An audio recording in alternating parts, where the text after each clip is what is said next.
क्या तुमने कभी ये सोचा है कि हम म्यूजिक को कैसे सुन पाते हैं?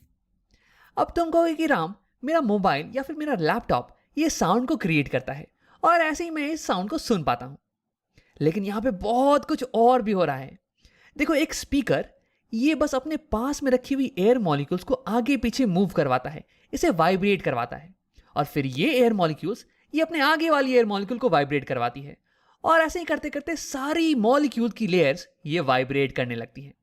अब एयर मॉलिक्यूल्स के इस वाइब्रेशन को हम साउंड वेव बुलाते हैं, और जब ये साउंड वेव ये हमारे कानों तक पहुंचती है ना, तो हम इस म्यूजिक को सुन पाते हैं। लेकिन तुम ये सोच रहे होगे कि राम, हम एयर मॉलिक्यूल के इस सिंपल से मोशन से कैसे म्यूजिक को सुन पाते हैं? अब इसे समझने के लिए हमें देखना पड़ेगा हमारे ईयर को। मेरा मतलब है कि ईयर के स्ट्रक्चर को। तो आप देखते हैं कि ईयर के अलग अलग पार्ट्स ये कैसे साथ में काम करते हैं ताकि हम म्यूजिक को सुन पाएं। तो देखो, ईयर के मेजरली 3 पार्ट होते हैं।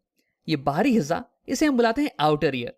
ये बीच वाला हिस्सा, इसे हम बुलाते हैं मिडिल ईयर। और ये अंदर वाला हिस्सा, इसे हम बुलाते हैं इनर ईयर। अब देखो, ये सबसे पहली पार्ट आउटर ईयर की होती है, इसे हम बुलाते हैं पिना। ये वो वाला पार्ट है जिसे तुम देख सकते हो, जिसे तुम टच कर सकते हो, या फिर जिसे पकड़ के तुम्हारी मम्मी तुम्हें डांटती हैं। अब देखो, पिना का फंक्शन ये है कि ये सारी साउंड वेव्स को कलेक्ट करता है और इन्हें भेज देता है हमारी ऑडिटरी कनाल के अंदर।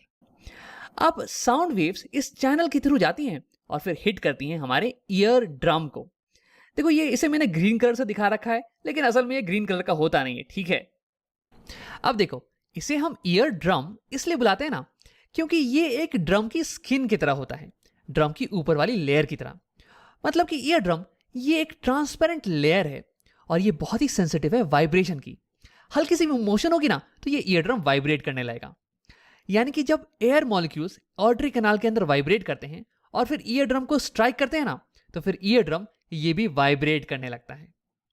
अब देखो, ईयर ड्रम ये आउटर ईयर और मिडिल ईयर को सेपरेट करता है। तो अब आओ बात करते हैं मिडिल ईयर की पार्ट्स की। तो मिडिल ईयर में होते हैं इंसान की बॉडी के सबसे छोटे 3 बोन्स, और इन तीनों को हम साथ में बुलाते हैं ऑसिकल्स।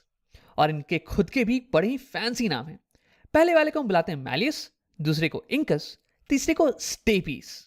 और मेरे पास यहां पे एक पिक्चर है जो कि दिखाती है कि असलियत में ये बोन्स कैसे दिखते हैं। तो देखो, इनके इंटरेस्टिंग शेप के कारण हम इन्हें कुछ कॉमन नाम भी देते हैं, जिन्हें कि याद करना थोड़ा आसान पड़ जाता है। पहले को हम बुलाते हैं हैमर, दूसरे को एनविल और तीसरे को स्टिरअप। देखो, अगर तुम घुड़सवारी करोगे ना, तो स्टिरअप वो चीज होगी जिसपे कि तुम पैर रखोगे।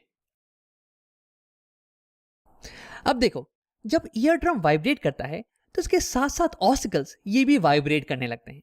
तो यानी कि ऑसिकल्स का फंक्शन ये हो गया कि ये वाइब्रेशन को ईयर ड्रम से इनर ईयर में ट्रांसफर करते हैं।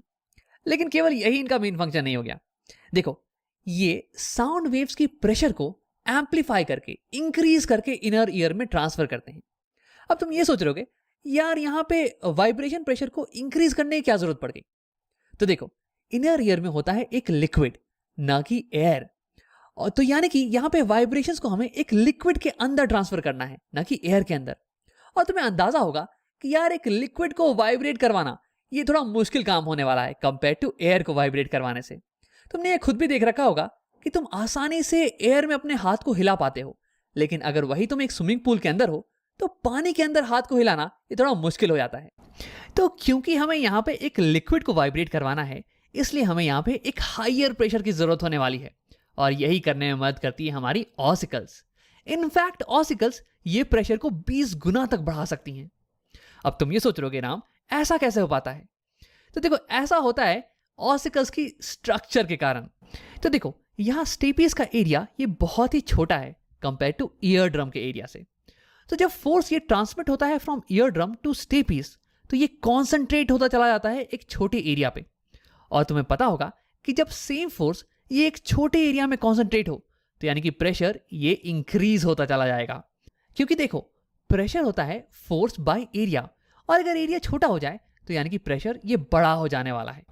तो ऐसे ही ऑसिकल्स ये साउंड के प्रेशर को बढ़ा देती हैं। अब आप बात करते हैं इनर ईयर के बारे में। तो देखो, इनर ईयर ये होता है एक बोनी स्ट्रक्चर, और इसे मैंने यहाँ पे दिखा रखा है पर्पल कलर से। इनके ऊपर में होते हैं 3 सेमी सर्कुलर रिंग्स और ये हमें मदद करते हैं बॉडी के बैलेंस को मेंटेन करने में। जब तुम चल रहे हो, दौड़ रहे हो या फिर डांस कर रहे हो तो तुम्हारी बॉडी की बैलेंस ये मेंटेन रहती है। ये होता है इनकी मदद से। तो देखो, वैसे ये हमें सुनने में मदद नहीं करती हैं, इसलिए इनके बारे में हम डिटेल में बात नहीं करने वाले हैं। हमें साउंड को सुनने में मदद करती हैं ये नीचे वाली पोर्शन जो कि स्नेल की तरह दिख रही होगी। इसे हम बुलाते हैं कॉक्लिया। अब ये क्या करती हैं? तो देखो, भले ही ईयर के बाकी सारे पार्ट्स ये वाइब्रेट कर रहे हों, लेकिन जब तक ये वाइब्रेशन ये इलेक्ट्रिकल सिग्नल में कन्वर्ट नहीं होगी और हमारे ब्रेन तक नहीं जाएगी, तब तक हम साउंड को नहीं समझ पाएंगे। और यही चीज होती है कॉक्लिया के अंदर। देखो, जब स्टिरअप ये हमारे कॉक्लिया को हिट करता है तो इसके अंदर की फ्लूइड ये वाइब्रेट करने लगती है और फिर कॉक्लिया में होते हैं कुछ स्पेशल सेल्स जो कि इस वाइब्रेशन को कन्वर्ट कर देते हैं इलेक्ट्रिकल सिग्नल में। और फिर यही इलेक्ट्रिकल सिग्नल ये ऑडिटरी नर्व्स की मदद से जाता है ब्रेन को और फिर हम साउंड को समझ पाते हैं। अब एक आखिरी चीज, ये कॉक्लिया के सेल्स ये बड़े ही शानदार होते हैं। ये जो इलेक्ट्रिकल सिग्नल जनरेट करते हैं ना, ये बहुत ही सेंसिटिव होते हैं। इनकी मदद से हम अलग अलग लाउडनेस की साउंड को सुन पाते हैं, अलग अलग फ्रीक्वेंसी की साउंड को सुन पाते हैं। इनकी मदद से हम ये बता पाते हैं कि साउंड कब लाउड है या फिर साउंड कब सॉफ्ट है, या फिर साउंड की फ्रीक्वेंसी ये कब हाई है, या फिर साउंड की फ्रीक्वेंसी ये कब लो है। अब इसी इंटरेस्टिंग चीज के कारण हम म्यूजिक के नोट्स को एंजॉय कर पाते हैं। अब आप वीडियो को यहीं पे खत्म करते हैं। हमने देखा कि हमारी आउटर ईयर का पिना ये साउंड वेव्स को कलेक्ट करता है और इन्हें ट्रांसफर कर देता है हमारे ईयर ड्रम के टुवर्ड्स, जो कि वाइब्रेट करना चालू कर देता है।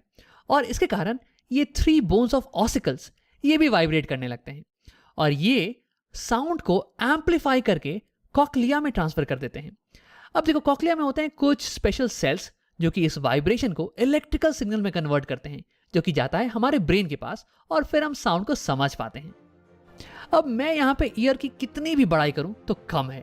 देखो, हमारा ईयर ये एयर पार्टिकल्स के बैक एंड फोर्थ मूवमेंट को साउंड में कन्वर्ट कर देता है। यार, ये तो बिल्कुल ही अमेजिंग चीज है।